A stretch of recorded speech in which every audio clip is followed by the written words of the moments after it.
हरिः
गुरुर्ब्रह्मा गुरुर्विष्णुः गुरुर्देवो महेश्वरः गुरुः साक्षात् परं ब्रह्म तस्मै श्री गुरवे नमः।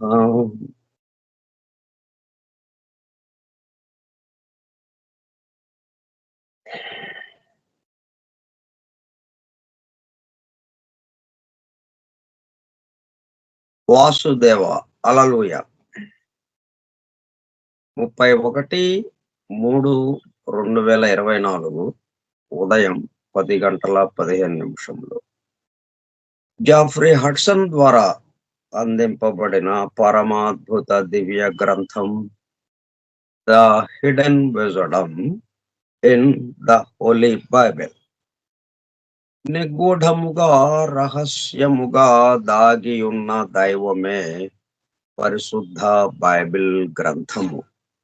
బైబిల్ రహస్య ప్రకాశము. గ్రంథ పఠనము, అధ్యయనము, అవగాహన, ఆత్మదర్శనము కార్యక్రమము. టైప్ గ్రూప్ సోదర సత్యాన్వేషక బృందమునకు స్వాగతం.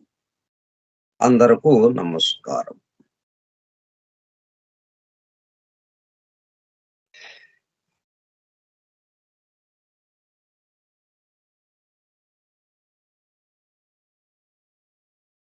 ఇప్పుడు జరిగిపోయిన సంఘటన గురించి ఇప్పుడు ఎందుకు అనేది ఒక ప్రశ్న.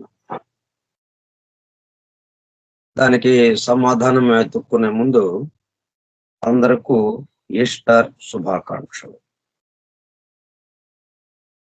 ఈరోజు మృతులలో నుండి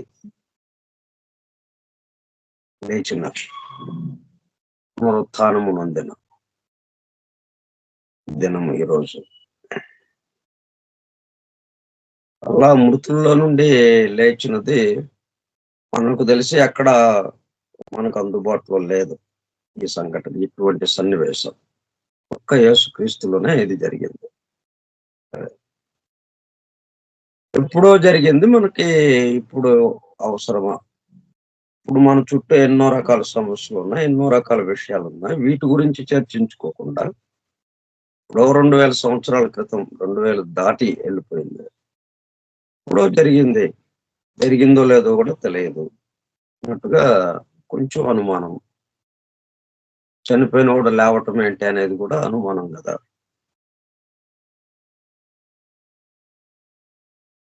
అట్లాగా మనకి అనిపిస్తూ ఉంటుంది. ఇక్కడ ఇటువంటి ప్రశ్నలకి మనకు సమాధానం కావాలంటే సృష్టి యొక్క అమరిక కూర్పు, సృష్టికి సంబంధించి మనకి అవగాహన ఉండడం. ఇంక ఈ ప్రశ్నే ఉదయించదే కాదు.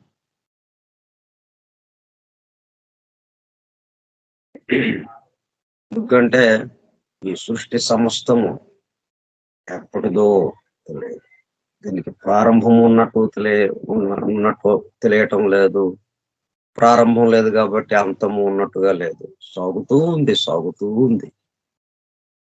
పగలు రాత్రి, పగలు రాత్రి. అట్లాగే సృష్టి ప్రళయము. ప్రళయ స్థితిలోకి వెళ్ళిపోతుంది. మరలా సృష్టి స్థితిలోకి వస్తుంది. అట్లా 1000 మహాయుగాలు గడిచిన తర్వాత ఆ విధంగా జరుగుతుంది. మరలా అట్లా అది ఒక బ్రహ్మ యొక్క పగలు అయితే, అట్లా బ్రహ్మరాత్రి. బ్రహ్మ పగలు సృష్టి, బ్రహ్మరాత్రి ప్రళయ స్థితి. అట్లా నిరంతరం జరుగుతూనే ఉంది. 1000 మహాయుగాలకి ఒకసారి సృష్టి స్థితి, 1000 మహాయుగాలు సృష్టి స్థితి, మరలా 1000 మహాయుగాలు ప్రళయ స్థితి. అలా సాగుతుంది. ఆయన యొక్క ఆయుర్దాయం 100 సంవత్సరాలు నిండగానే అది పెద్ద ప్రళయ స్థితిలోకి వెళ్ళిపోతుంది. మహాప్రళయ స్థితిలోకి. ఇట్లా నిరంతరం జరిగిపోతుంది. అయితే అన్నీ ఎక్కడ భద్రపరచబడి ఉన్నాయి? చోటులో. అంతా ఎక్కడ జరుగుతోంది? చోటులో. స్పేస్.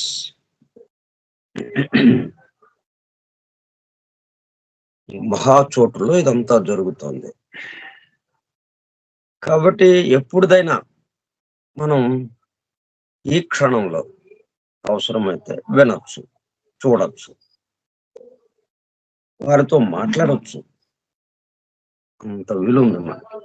కాకపోతే దానికి సంబంధించిన అతీంద్రియ శక్తులు మనకి అష్టసిద్ధులు లాంటివి అవి అవసరం అవుతాయి.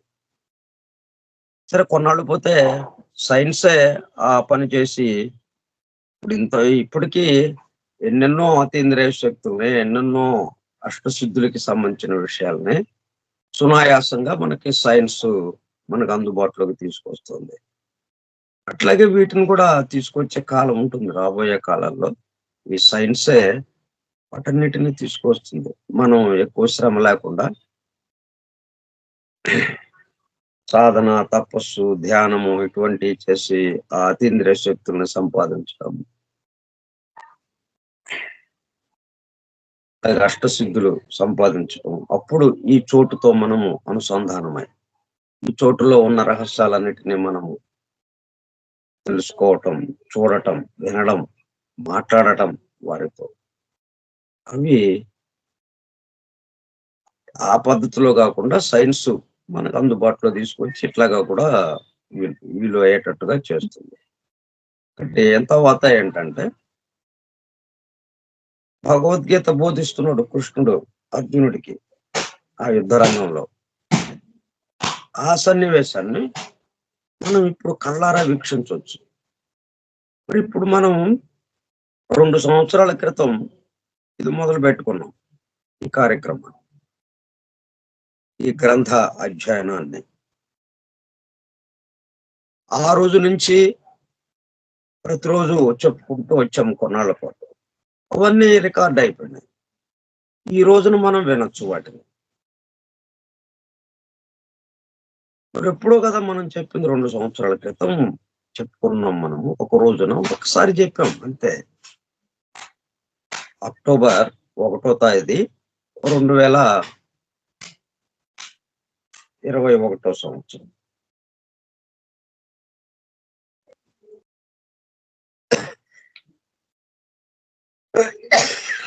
ఒక్కసారే చెప్పుకుందా ఆ రోజు.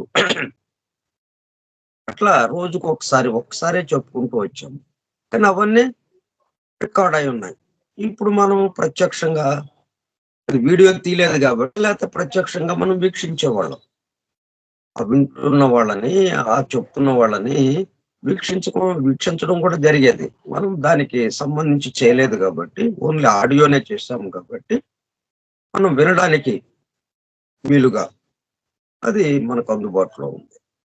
ఈ కాస్త దాంట్లోనే మనకి పెద్ద తెలివితేటలు లేని మనమే ఎప్పుడో చేసిన దాన్ని ఈ రోజున మనం వినటానికి ఏర్పాటు చేసుకున్నామే. ఈ రోజే కాదు, రాబోయే రోజుల్లో కొన్ని సంవత్సరాలు అయిన తర్వాత కూడా దాన్ని వినటానికి అది ఏర్పాటు చేయబడి ఉంది. మరి ఈ సృష్టికర్త తను చేస్తున్న ప్రతిదాన్ని రికార్డు చేసుకుంటున్నాడు ఆయన. తను ప్రతి కదలికని, ఈ సృష్టికి సంబంధించిన ప్రతి విషయాన్ని ఈ చోటులో గర్భితం చేస్తున్నాడు. చోటులో నిక్షిప్తం చేస్తున్నాడు. ఎందుకంటే ఏది ఎప్పుడు అవసరమవుతుందో తెలియదు. ఏది ఎవరికి ఎప్పుడు అవసరమవుతుందో. అవసరమైన వాళ్ళకి అది అందుబాటులోకి వచ్చేటట్టుగా ఈ చోటులో నిక్షిప్తమైంది సమస్తము. ఏ యుగంలోనైనా, ఏ మహాయుగంలోనైనా, ఏ బ్రహ్మ 100 సంవత్సరాల ఆయుర్దాయం అయిపోయిన తర్వాత ఇంకా ఎంతమంది బ్రహ్మలైపోయారో ఇప్పటికి. అట్లా ఎప్పుడో కొన్ని పదుల, వందల బ్రహ్మలు వెనక్కి వెళ్ళిపోయి, ఆ బ్రహ్మ కాలంలో ఏం జరిగిందో చెప్పండి అంటే రెడీగా ఉంది ఇప్పుడు చోటులో. అట్లాగే జీసస్ ద క్రైస్ట్, ఆ సిలువ వేయబడిన సన్నివేశము, మరలా ఆయన సమాధిలోకి పెట్టేసి చాలా జాగ్రత్తగా భద్రపరిచారు సమాధిని. ఆయన దేహాన్ని, భౌతిక దేహాన్ని సమాధిలో భద్రపరిచి పెద్ద రాయి అడ్డం పెట్టారు. అంటే మూడో రోజు లెగుస్తాడినా అని ఒక భవిష్యద్వాణి ఉంది బైబిల్‌లో. కాబట్టి ఈ మూడో రోజు ఆయన లేచాడు కాబట్టి ఆయన చాలా గొప్పవాడని ఈళ్ళెక్కడ చెప్తారు అని. ఆ స్థానికులు ఎవరైతే ఉన్నారో, ఆ యాజకులు, మతాధిపతులు వీళ్ళందరూ ఈయనకి వ్యతిరేకంగా ఎవరైతే ఉన్నారో, వాళ్ళు చాలా జాగ్రత్తలు తీసుకున్నారు. పెద్ద రాయి అడ్డం పెట్టారు. తర్వాత కాపలాదారులను పెట్టారు. ఎవరు వచ్చి దాన్ని తీయకుండా ఉండేటట్టుగా. అయినా గాని ఆయన ఈ రోజున సమాధిలో నుంచి లేచాడు. లేచి సశరీరంగా అక్కడ మరియా అనే ఒక ఆమె ఉంటే ఆమెకి ముందు దర్శనమిచ్చాడు. ఆ తర్వాత ఇంకా కొంతమందికి దర్శనమిచ్చి గలిలయకు వెళుతున్నాను. అక్కడికి శిష్యుల్ని వీళ్ళందరిని రమ్మని చెప్పి అటు వెళ్ళిపోయాడు. ఆ తర్వాత ఇంక మాయమైపోయాడు. అది అట్లా జరిగింది. మరణం లేదు అన్నదానికి. ఎందుకు ఆయనకి సంబంధించిన జీవిత సన్నివేశాలు మనం ఎంతో జాగ్రత్తగా చెప్పుకుంటున్నాం. ఆయనకి ఏదైతే జరిగిందో అది కూడా మనకి జరిగేటట్టుగా మనం కూడా మరణ రాహిత్యం, మరణ రాహిత్య స్థితిలోకి వెళ్ళేటట్టుగా, అమృతత్వ స్థితిలోకి వెళ్ళేటట్టుగా ఆయనతో అనుసంధానం అవటం వల్ల. అందుకోసం మనం ప్రత్యేకంగా ఈ సన్నివేశాన్ని వివరించుకుంటూ ఉన్నాం. సివివి గారి యోగ మార్గం కూడా మరి అదే, మరణ రాహిత్యం. మరణం లేకుండా అమృతత్వ స్థితిలో ఉండడం. నేను ఉన్నదే అమృతత్వ స్థితి కాబట్టి అది గుర్తుకు తెచ్చుకోవటం, అంతకంటే వేరే ఏం లేదు. ఉన్న స్థితిని గుర్తుకు తెచ్చుకోవటం, దాన్నే స్వస్థితి అంటాం. పరిపూర్ణ స్థితి. అది ఎప్పుడు పరిపూర్ణ స్థితిలోనే ఉన్నాం మనం. కానీ పరిమితమైన అపరిపూర్ణ స్థితిలో ఉన్నట్టుగా మనకి ఈ అనేకత్వ స్థితి వల్ల కలిగింది మనకు అటువంటి భావన. ఆ భావం నుంచి అమృతత్వ స్థితి అనే భావన కలగటానికి ఈ సన్నివేశం మనకు ఉపయోగపడుతుంది. ఎందుకంటే ఆయన మృతుల నుంచి లేచాడు. ఆత్మకి మరణం లేదు. భౌతిక దేహము మార్పు తప్పితే భౌతిక దేహంతో సహా లేచాడు ఆయన. భౌతిక దేహాన్ని కూడా పవిత్రీకరించి, అంటే ఆ దేహాత్మని, భౌతిక దేహం అంటే ఆ దేహాత్మని పూర్తిగా పరిశుద్ధపరిచి ఆ ఈ జీవాత్మతో కలిపి తురియాత్మగా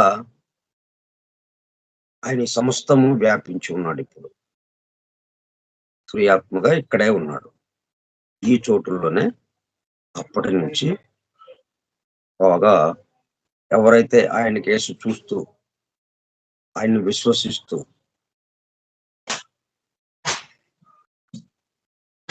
ఆయనతో తాదాత్మ్యం చెందుతున్నారు, ఆయనలో భాగమని అనుకుంటున్నారు, ఆయనలో ఒదిగిపోతున్నారు,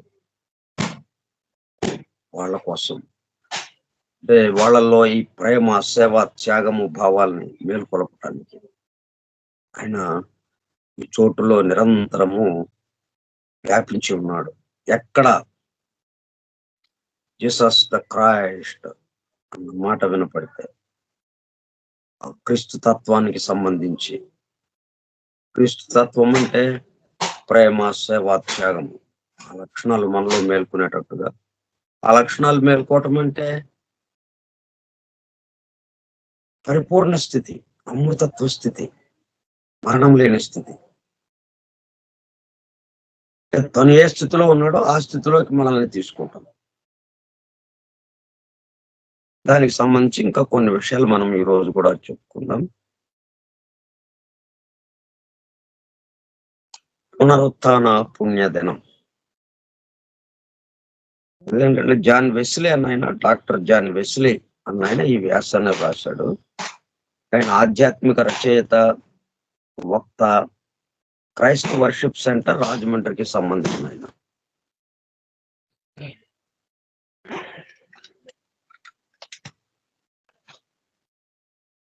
యేసు సమాధిలో పరుండియుండి వాసిగా 3వ నాడు లేచన్. యేసు సమాధిలో పరుండియుండి వాసిగా 3వ నాడు లేచన్. అంటే మరణిస్తే మరి ఎలా లేచి ఉండేవాడు? మరణించలేదు కాబట్టి లేచు. మరణించడం అంటే బ్రతికే ఉన్నాడా అంటే మన పద్ధతిలో బ్రతికుండడం అనేది కాదు. మన పద్ధతిలో బ్రతుకున్నాడంటే మరణించడం లేదు కదా. ఇంకా మరణించాడని ఆయన వాళ్ళు తేల్చేశారు. మేకులు కొట్టిన తర్వాత 3 గంటలు అయిన తర్వాత తుది శ్వాస విడిచాడు. ఆయన ముఖం వేలాడి వేయబడింది. భౌతిక దేహంలో ప్రాణశక్తులన్నీ కూడా వెనక్కి వెళ్ళిపోయినాయి. అప్పుడు ఆ దేహాన్ని కిందకి దించి అందరూ పరీక్షించి చనిపోయాడని నిర్ధారించుకుని అప్పుడు అసమాధిలో పెట్టడం జరిగింది. కానీ ఆ చనిపోవటం అనేది ఇట్లా భౌతికంగా మనలాంటి వాళ్ళకి అనిపించడమే గాని వాస్తవంగా ఆయన దేహాన్ని ఏమి వదలలేదు. జీవము ఏదైతే ఉందో ఆ జీవాత్మ ఆ దేహంతో పాటే ఉన్నాడు. ఆ దేహాత్మతో పాటు ఉండి 3వ రోజున లేవటానికి సిద్ధంగా ఉన్నాడు అన్నమాట. యేసు సమాధిలో పరుండి ఉండి వాసిగా 3వ నాడు లేచన్. లేచన్ సమాధి నుండి మృత్యువుపై విజయముంది. లేచన్ సమాధి నుండి మృత్యువుపై విజయముంది. అంటే ఇక్కడ మనం సాధారణంగా ఏంటంటే ఇట్లాగా మృత్యువు అమృతత్వ స్థితి అంటే మృత్యువుని మనం గెలవాలి, దాని మీద విజయం పొందాలి, మనం దాన్ని ఓడించాలి. ఆ మరణాన్ని ఓడిస్తే గాని, మరణం మీద మనం విజయం సాధిస్తే గాని మనము మరణం లేని మరణ రాహిత్య స్థితిలోకి వెళ్ళటానికి వీలవుతుంది అన్నట్టుగా భావన. కానీ దానికన్నా అది ఒక పద్ధతి చెప్పడం. దానికన్నా ఇంకా ఏంటంటే మృత్యువుపై విజయం ఉంది అనే దానికన్నా మృత్యువు అమృతత్వ స్థితిగా రూపాంతరం చెందింది. అది ఇక్కడ మనం చెప్పుకోవాలి. రూపాంతరం చెందటమే ఎనర్జీ. చోటంతా దేనితో నిండి ఉంది? ఎనర్జీతో నిండి ఉంది. అందుకే ఎనర్జీ శక్తికి నాశనం లేదు. స్థితి మార్పు తప్పితే, రూపాంతరం చెందటం తప్పితే నాశనం లేదు. అందుకని మృత్యువు అని ఏదైతే అనుకుంటున్నామో అది అమృతత్వ స్థితిగా రూపాంతరం చెందింది. అమృతత్వ స్థితి అని ఏదైతే అనుకుంటున్నామో అది మృత్యువుగా రూపాంతరం చెందింది. అపరిమితుడు, శాశ్వతుడు అని ఏదైతే మనం అనుకుంటున్నామో అదేమైంది? పరిమితత్వంలోకి వచ్చింది, అశాశ్వతంగా అయిపోయింది. పరిమితత్వంగా వచ్చేటప్పుడు కల్లా ఈ రోజు ఉండి రేపు కనుమరుగవటం అనేది జరుగుతూ ఉంది. కొన్నాళ్ళు ఉండి కొన్నాళ్ళు లేకపోవటం అన్నట్టుగా. ఎల్లప్పుడూ ఉండేవాడు, కొన్నాళ్ళు ఉండి కొన్నాళ్ళు లేకపోవడం అన్నట్టుగా సాగుతూ ఉంది. ఇదంతా ఏంటన్నమాట? రూపాంతరం చెందటం. రూపాంతరం చెందటంగా మనం భావించాలి. కాబట్టి విజయం పొందటం, దాని మీద గెలిచాం, అది చెడ్డది, దాన్ని తోసేసాం, ఇప్పుడు మృత్యువుని జయించాం మనం అని అనకూడదు మనం. అది మృత్యువుని జయించాము అంటే అది ఒక స్థితి వరకు, అది ఒక స్థాయి వరకు మాత్రమే. అప్పుడేమవుతుంది, మృత్యువు పక్కన ఉంటుంది. ఇప్పుడు మనం ఇద్దరు పోట్లాడుకున్నారు, ఇద్దరి మధ్యన యుద్ధం జరిగింది, హోరాహోరీ యుద్ధం జరిగింది, ఒకడు గెలిచాడు. యుద్ధం జరిగినప్పుడు ఇద్దరు గెలవటం ఉండదు, ఇద్దరు ఓడిపోవటం ఉండదు. ఒకడు గెలవటం, ఒకడు గెలవటం ఉంటుంది. అంటే ఒకడు గెలిచాడంటే ఒకడు ఓడిపోవడం అన్నట్టుగా ఉంటుంది కదా. అట్లాంటిది కాదు ఇది. ఈ మరణం మీద అమృతత్వ స్థితి యుద్ధం చేసి మరణాన్ని జయించింది, మరణం మీద విజయం సాధించింది అని అంటే ఏమవుతుంది? అప్పుడు ఇద్దరు పోట్లాడుకుని ఒకడు ఓడిపోయాడు అన్నాం. ఆ ఓడిపోయినోడు ఏం చేస్తాడు? అడవుల్లోకి వెళ్తాడు, మళ్ళీ తన శక్తి సామర్థ్యాలని మళ్ళీ మొత్తం వాటన్నిటిని వాళ్ళు ఒక చోటకి చేర్చుకుంటాడు, సర్వశక్తుల్ని అన్ని సమీకరించుకుంటాడు, సైనికుల్ని సమీకరించుకుంటాడు. ఒకసారి ఓడిపోయాం కాబట్టి వాడు ఎవరైతే ఓడించాడో వాడికి సంబంధించిన విషయాలన్నిటినీ కొంత అవగాహన వచ్చింది కాబట్టి వాడిని ఎలాగ ఓడించాలి అన్న పద్ధతితో మళ్ళీ సమాయత్తం అవుతాడు. సమాయత్తమై మళ్ళీ యుద్ధానికి సిద్ధం అంటాడు. కాబట్టి అట్లా ఈ ఆధ్యాత్మిక ప్రపంచంలో ఆ మాదిరిగా విజయము సాధించడం, విజయం పొందటం లేదు. రెండిటి పట్ల, మృత్యువు, అమృత్యువు, మరణము, మరణరాహిత్యము, రెండు స్థితులు సమం చేయటం. సమం చేసినప్పుడు ఎల్లప్పుడూ ఉండేది ఏదైతే ఉందో అది ఉంటుంది. ఎందుకంటే మృత్యువు ఉన్నప్పుడు కూడా దానికి ఆధారంగా ఉండి ఏదైతే ఉందో అది ఎల్లప్పుడూ ఉండేది. అట్లాగే మృత్యువు లేని దానికి ఏదైతే ఉందో అమృతత్వ స్థితికి, దానికి ఆధారంగా ఏదైతే ఉందో ఎల్లప్పుడూ ఉండేది అదే. అమృతత్వ స్థితికి ఏది ఆధారమో మృత్యువు స్థితికి కూడా అదే ఆధారం. అంటే ఈ రెండిటికి ఆధారం ఒకటైతే మనము దాని మీద ఇది విజయం సాధించటం, దీని మీద అది విజయం సాధించటం అట్లా కుదురుతుంది? రెండిటికి ఆధారం ఒకటి కదా ఇక్కడ. అట్లాగా వెళ్ళాలి మనం. అంటే వీళ్ళు రాస్తారు ఇలాగా,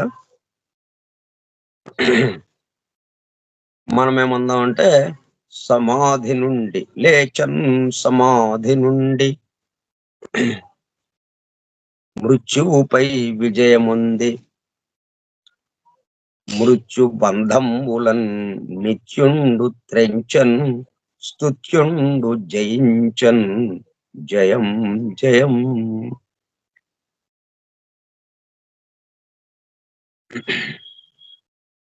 అంటే మృత్యు బంధాలుగా ఏవైతే ఉన్నాయో ఇప్పుడు అవే మనకి ఆ దైవానికి సంబంధించినటువంటి విషయాలుగా ఉన్నాయి. అవి బంధనాలుగా లేవు ఇప్పుడు ఇక. అటువంటి స్థితిలోకి వచ్చాం, అమృతత్వ స్థితిలోకి అంటూ రాబర్ట్ లౌరీ వ్రాసిన పాటను గొంతెత్తి పాడే సమయం ఈస్టర్ పండుగ. దీన్ని ఈస్టర్ అంటారు. సో ఆయన సిలువ వేయబడిన రోజుని గుడ్ ఫ్రైడే అని ఎలాగైతే అంటున్నారో, మరలా పునరుత్థానం, లేచిన దాన్ని, మరణం నుండి లేచిన సమయాన్ని ఈస్టర్ అనే పేరుతో పిలుస్తున్నారు. క్రైస్తవులు, ప్రపంచవ్యాప్తంగా విస్తరించున్న క్రైస్తవులు ఈస్టర్ పండుగను అత్యంత భక్తి శ్రద్ధలతో జరుపుకుంటున్నారు. ఇక క్రైస్తవులే కాదు, ఎవరైనా జరుపుకోవచ్చు. అందరికీ సంబంధించింది. సూర్యుడు అందరికి ఎలాగైతే సంబంధించిన వాడో, సూర్యుడు, చంద్రుడు, గ్రహాలు, రాసులు, అది సమస్తానికి, అందరికి, ఈ సృష్టిలో ఉన్న అందరికీ సంబంధించిన వాళ్ళు. గాలి, నీరు, అగ్ని, ఇవన్నీ ఎట్లాగైతే, ఆ పృథివీ, ఇవన్నీ ఎలాగైతే అందరికీ సంబంధించినవో, అట్లాగే క్రీస్తు కూడా అందరికీ సంబంధించిన వాడు. అందరి కోసం ఆయన సిలువ ఎక్కి మరణించాడు. సిలువ ఎక్కాడు అందరి కోసం.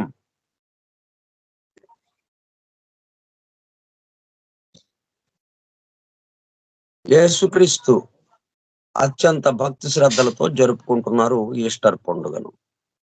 మరణాన్ని జయించి తిరిగి లేచిన యేసుక్రీస్తు మహాత్మ్యాన్ని కొనియాడుతూ భక్తి పారవశ్యంతో పునీతులవుతున్నారు.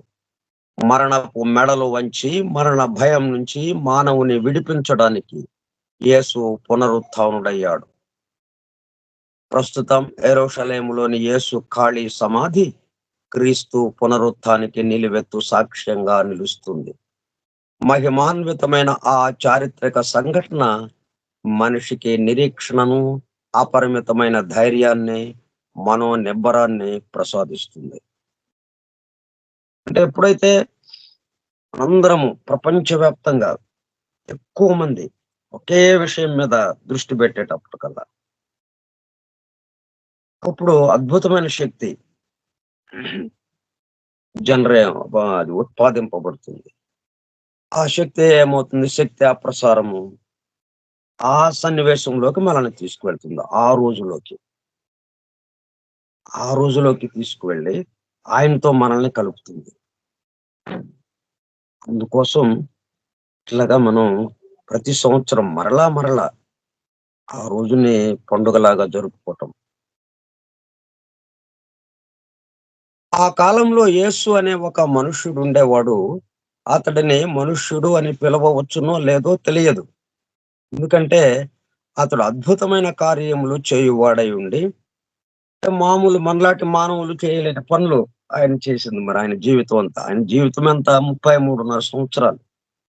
అతి తక్కువ కాలం జీవించాడు ఆయన. 33.5 సంవత్సరాలు. ఇప్పుడు మనకి ఆది శంకరాచార్య భగవత్పాదుల వారు, మరి ఆయన అంతే అత్యంత తక్కువ సమయం జీవించింది. రెండవలో ఒక ప్రయోజనం కోసం, మానవాళికి ఒక మార్గాన్ని చూపించడం కోసం, వెలుగుని దర్శింపచేయటం కోసం వచ్చి ఆ పని పూర్తి చేసుకుని వెళ్ళిపోతూ ఉంటారు. ఇట్లాగైనా మనుష్యుడు అంటానికి మరి ఎట్లా పిలవచ్చునో లేదో తెలియదు. ఎందుకంటే అతడు అద్భుతమైన కార్యములు చేయువాడై ఉండి సత్యమును సహృదయంతో అంగీకరించు వారికి మంచి బోధకునిగా ఉన్నాడు. తన వైపు అనేక మంది యూదులను, అనేక మంది అన్యులను ఆకర్షించుకున్నాడు. ఆయనే క్రీస్తు. మనలోని ప్రముఖుల సూచనల మేరకు పిలాతు అతనికి శిలువ శిక్ష విధించినప్పుడు ఆయనను మొదట ప్రేమించిన వారు మొదట ఆయనను విడిచిపెట్టలేదు. ఎందుకనగా ఆయన వారికి చనిపోయి 3వ దినమున సజీవముగా అగుపడినాడు. ఆయన నుండి పేరు సంతరించుకున్న క్రైస్తవులు అనే తెగ నేటికి అంతరించలేదు. ఈ మాటలు ఎవరు చెప్పారు? చరిత్రకారుడు ఫ్లావియస్ జోసఫస్ తన పుస్తకంలో రాశాడు.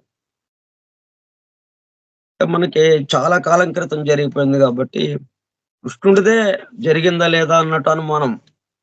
ద్వారక ఉందా లేదా అని. సరే, ఆ సముద్రపు అడుగున ఆ శిథిలాలు ఉన్నాయి కాబట్టి ఉందండి, ద్వారక ఉందండి అని ఒప్పుకుంటున్నారు. అట్లాగే క్రీస్తు ఉన్నాడా లేదా? అందుకనే చరిత్రకారులు రాసిన చరిత్రకారులు చెప్పిన విషయమే మనకి ఆధారంగా ఉంటుంది. చరిత్రకారులు ఏంటంటే సమకాలీనంగా వాళ్ళకి కొంచెం ముందుగానే వాళ్ళతో పాటు జరుగుతున్న విషయాల్ని చక్కగా గ్రంథస్థం చేసి ఉంచుతారు వాళ్ళు. ఇప్పుడు మన భారతదేశపు పరిస్థితులు అవి ఎక్కువగా తెలియడానికి హ్యూయన్ సాంగ్ ఆ చైనా యాత్రికుడు వచ్చి మరి ఇక్కడ విషయాలన్నిటిని అతను ఒక చరిత్రకారుడు. ఆ గ్రంథస్థం చేయబట్టి ఓహో! ఆ రోజుల్లో భారతదేశంలో పరిస్థితులు ఇలాగ ఉన్నాయి.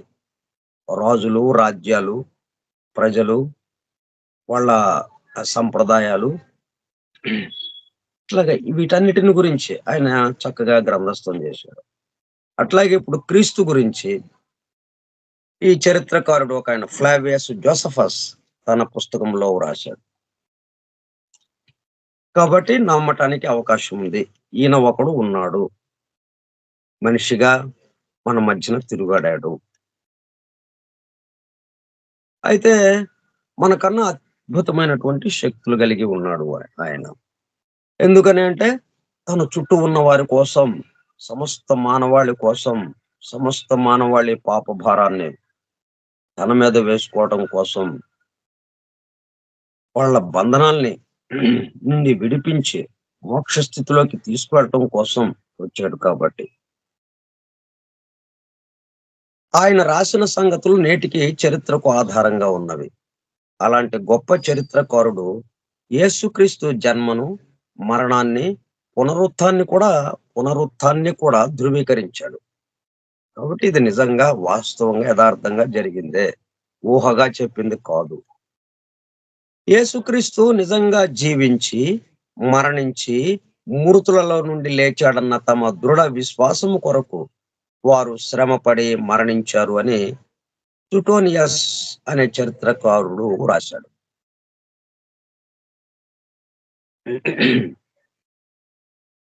అంటే మనకి ఏ స్థితిని అందివ్వాలని ఆయన అనుకున్నాడో ఆ స్థితిని అందివ్వడం కోసం ప్రత్యేకంగా చనిపోయి మరలా లేవటం జరిగింది. ఈ అమృతత్వ స్థితి మీకు ఇవ్వడం కోసం నేను వచ్చాను. నాతో పాటు మీరందరూ అమృతత్వ స్థితిలోకి వచ్చేయండి. మరణ రాహిత్య స్థితిలోకి. అలాగని ఈ భౌతిక దేహంతో ఇలాగే శాశ్వతంగా ఉండిపోతామని కాదు. ఉన్న విషయం అర్థమవటం. మనం అమృతత్వ స్థితికి చెందిన వాళ్ళం.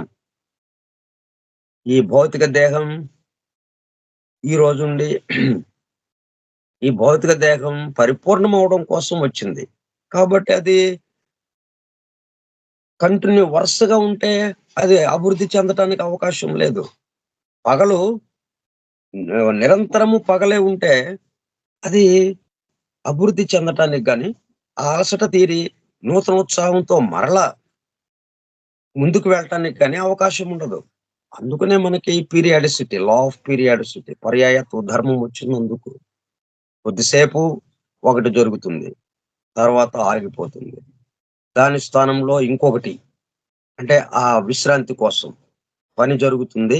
పని ఆగిపోయింది. విశ్రాంతి. ఆ విశ్రాంతి సమయంలో మరలా నూతనోత్సాహాన్ని పొందటం. అలసటని పోగొట్టుకోవటం.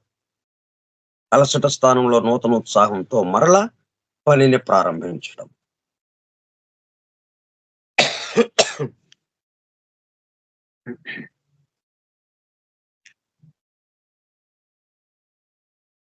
అందుకని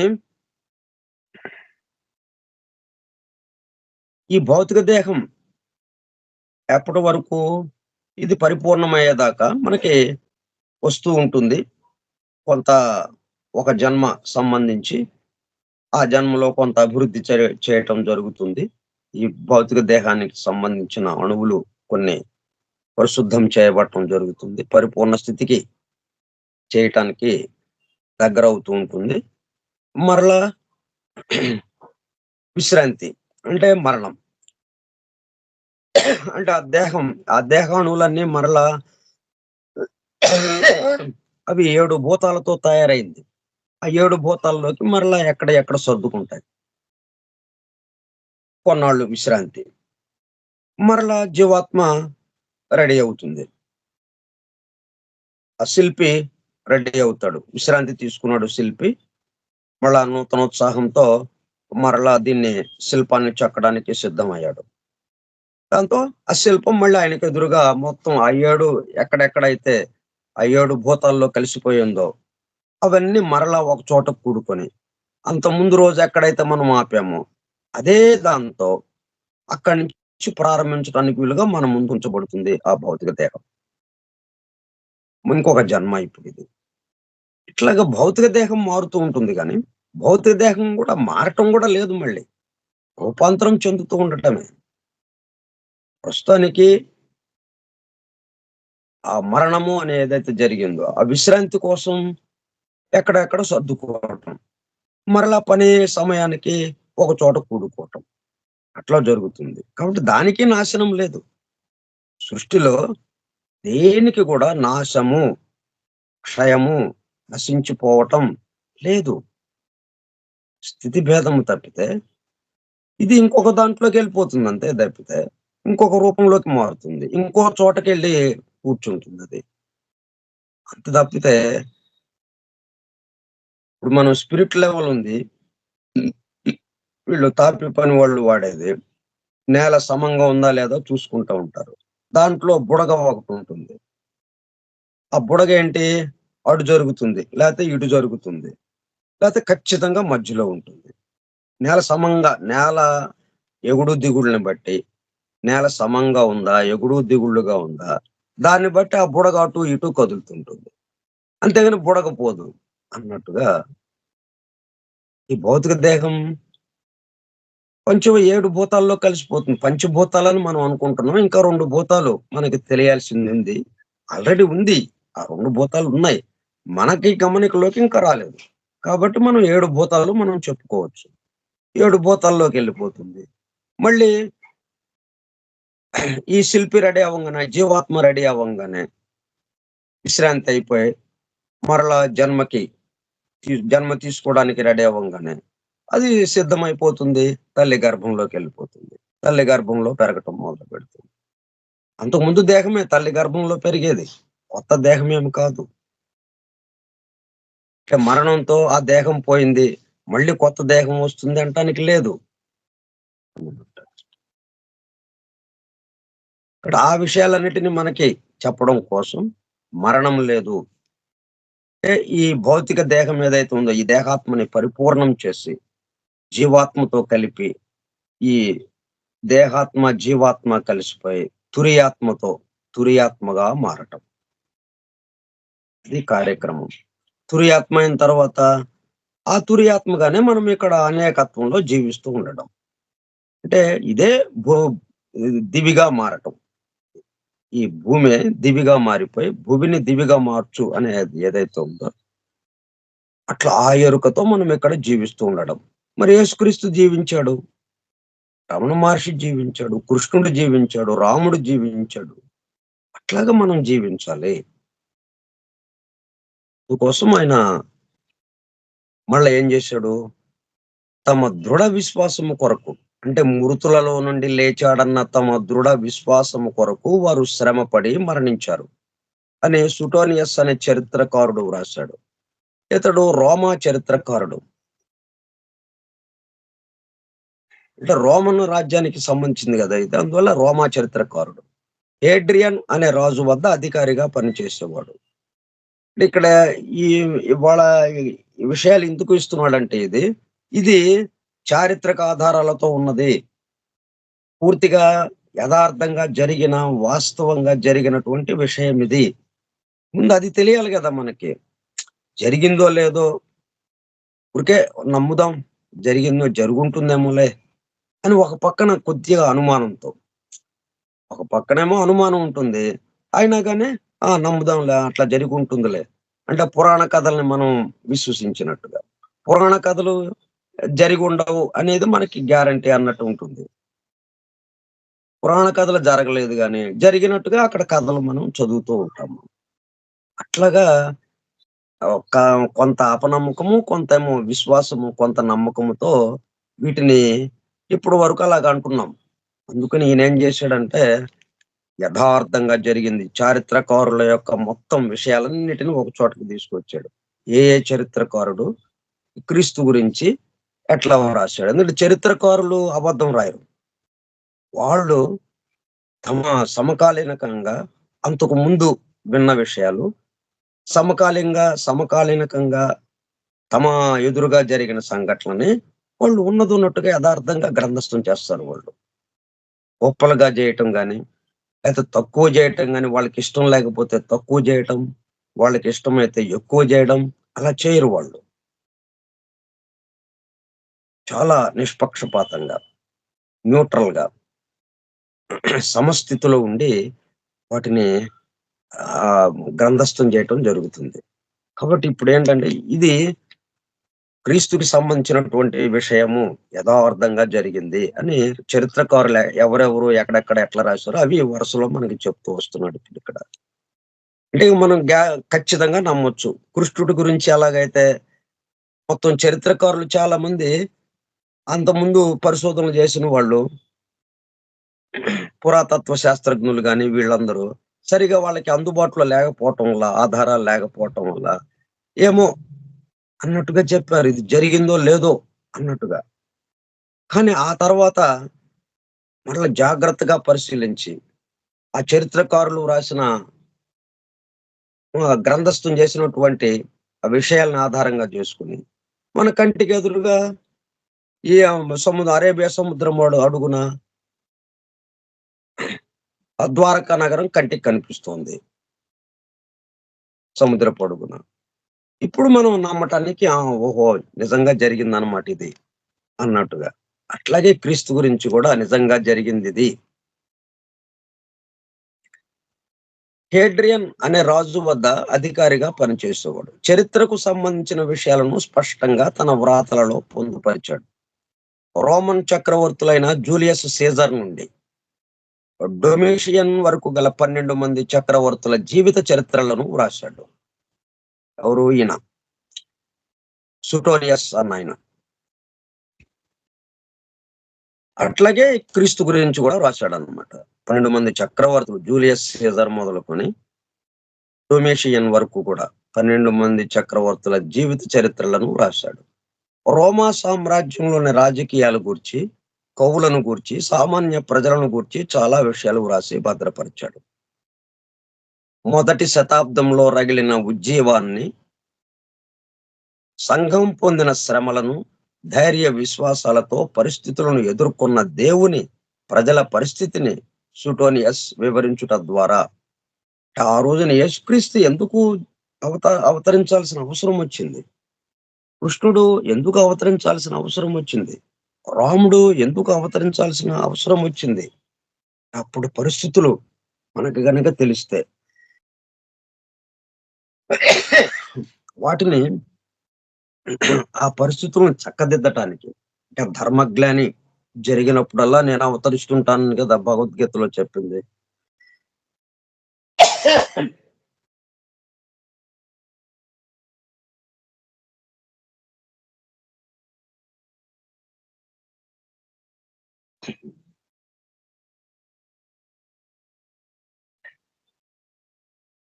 అందువల్ల ఆ మొదటి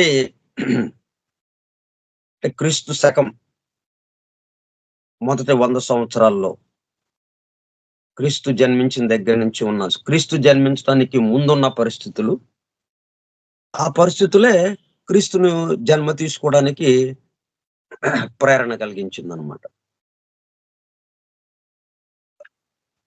మొదటి శతాబ్దంలో రగిలిన ఉజ్జీవాన్ని, సంఘం పొందిన శ్రమలను, ధైర్య విశ్వాసాలతో పరిస్థితులను ఎదుర్కొన్న దేవుని ప్రజల పరిస్థితిని సుటోనియస్ వివరించడం ద్వారా యేసుక్రీస్తు ఒక కల్పిత పాత్ర కాదని, ఆయన మనుషులందరి కొరకు ప్రాణం పెట్టి 3వ రోజున తిరిగి లేచిన సజీవుడని ప్రతి ఒక్కరూ గుర్తించడానికి దోహదమైంది.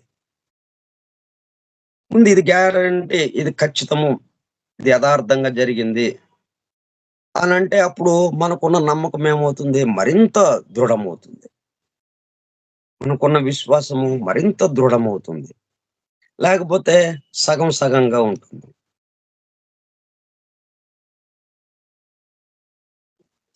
యేసుక్రీస్తు జీవితం ఒకంత ప్రత్యేకమైనది, విలక్షణమైనది. 33.5 సంవత్సరాల ఆయన జీవిత ప్రస్థానం ప్రపంచ చరిత్రలో పెను మార్పులను తీసుకొచ్చింది. ప్రేమ, దయ, వినయ స్వభావం వంటి అనేకమైన ఆత్మీయ పదాలకు మనిషి మనస్సులో చోటు లభించింది.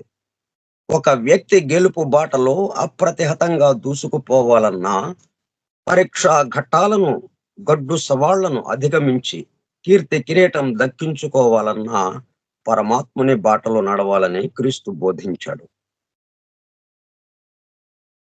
వాళ్ళతో యుద్ధం ఏం చేయలే ఈయన.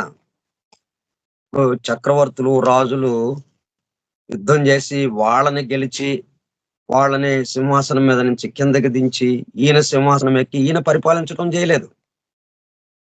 నోటి మాటలుగా ఆ ప్రేమ, సేవ, త్యాగము వీటి విషయాలుగా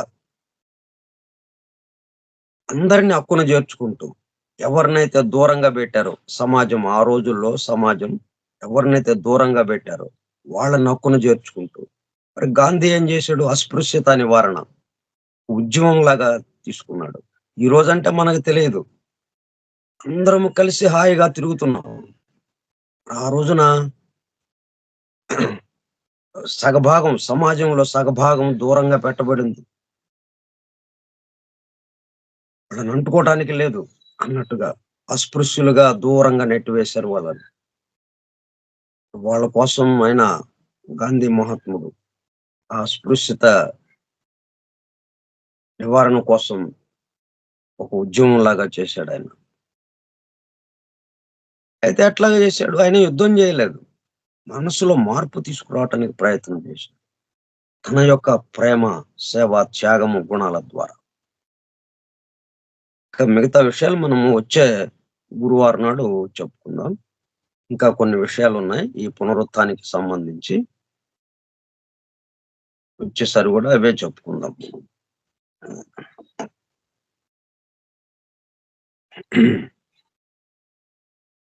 సో, ఈ పునరుత్థానం మనకి ఆ అమృతత్వ స్థితిలోకి, మరణ రాహిత్య స్థితిలోకి, అంటే మరణము, అమృతత్వ స్థితి ఈ 2 సమమైపోయి మనకు మరణము ఉంటుంది, అమృతత్వ స్థితి ఉంటుంది అన్నట్టుగా. మరణం అంటే దేహం విడవటం. అందుకే ఆ భాగవతాన్ని విన్నటువంటి సుఖబ్రహ్మ ద్వారా భాగవతాన్ని విన్న పరీక్షణ్ మహారాజు ముందెట్లాగా విన్నాడు? తను 7 రోజుల్లో చనిపోతాడు. శాపం వచ్చింది. 7 రోజున తక్షకుడు వచ్చి పాము కాటు ద్వారా చనిపోవటం జరుగుతుంది అనేది శాపం వచ్చింది. కాబట్టి తప్పనిసరిగా జరుగుతుంది. దాని నుంచి బయటపడటానికి ఎట్లాగా అని చెప్పి ఎన్నెన్నో ఏర్పాట్లు చేసుకున్నారు. ఒంటి స్తంభం మీద కట్టారు. ఎవరిని రానీయకుండా జాగ్రత్తగా, భద్రంగా ఉండేటట్టుగా 3, 4 అంచెల భద్రతా వ్యవస్థను పెట్టుకున్నారు. లోపలికి ఎవరిని రానివ్వకుండా. చనిపోతానేమో, చనిపోతానేమో అన్న భయం వెంటాడుతూ ఉంది. అటువంటి సమయంలో శుకుడు వచ్చి అసలు వారి తనయుడు ఆ భాగవతాన్ని తనే వచ్చాడు. ఆయనేమీ అడగలేదు. తనే వచ్చి ఆ భాగవతాన్ని ఆయనకి వినిపించాడు. దాంతో నేను దేహం విడుస్తున్నాను అన్నాడు. మరణిస్తున్నాను అన్న భయపడిన వాడు దేహం విడుస్తున్నాను అన్నాడు. ఇట్లా మనం అమృతత్వ స్థితిలో నిరంతరము ఉంటూ, మన స్వస్థితిలో ఆ యేసుక్రీస్తు స్థితిలో మనం ఉంటూ, మనము మన చుట్టూ ఉన్న వారికి మనం చేయగలిగినంత ప్రేమ, సేవ, త్యాగము వాళ్ళతో చేయదుము గాక. స్వస్తి ప్రజాభ్యః పరిపాలయంతాం న్యాయేణ మార్గేణ మహిషాః గోబ్రాహ్మణేభ్యః శుభమస్తు నిత్యం లోకాః సమస్తాః సుఖినో భవంతు లోకాః సమస్తాః సుఖినో భవంతు లోకాః సమస్తాః సుఖినో భవంతు. ఓం శాంతి శాంతి శాంతి. ఓపికగా ఉన్నటువంటి సోదర సత్యాన్వేషక బృందమునకు ధన్యవాదాలు. Thank you all. Vasudeva. Hallelujah.